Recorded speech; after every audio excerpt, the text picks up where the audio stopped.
بسم الله الرحمن الرحيم. كنوز يويا وتيوا. حتى عام 1922 ميلاديا ظل اكتشاف محتويات مقبرة يويا وتيوا بوادي الملوك بالأقصر واحدة من أهم الاكتشافات الأثرية التي تمت في تلك المنطقة.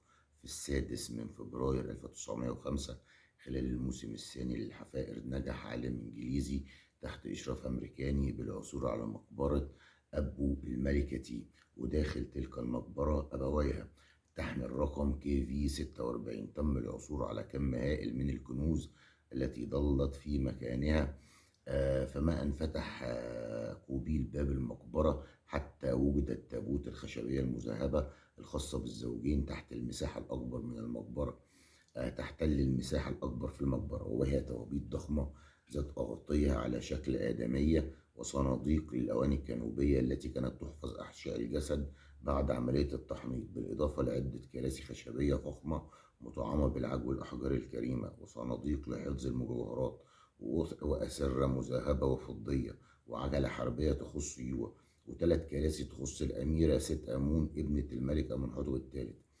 على إن أروعها على الإطلاق القناعات الجنائزية المذهبة لكل من يويا وتيو، وجميعها محفوظة حاليا في المتحف المصري في الدور الثاني.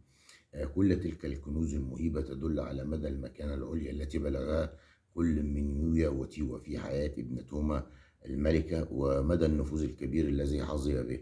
وفي برضه ناس بتقول على يويا وتيوا دوت ممكن يكون سيدنا يوسف، يعني محدش يعرف برضه. دمتم في أمان الله، والسلام عليكم ورحمة الله وبركاته.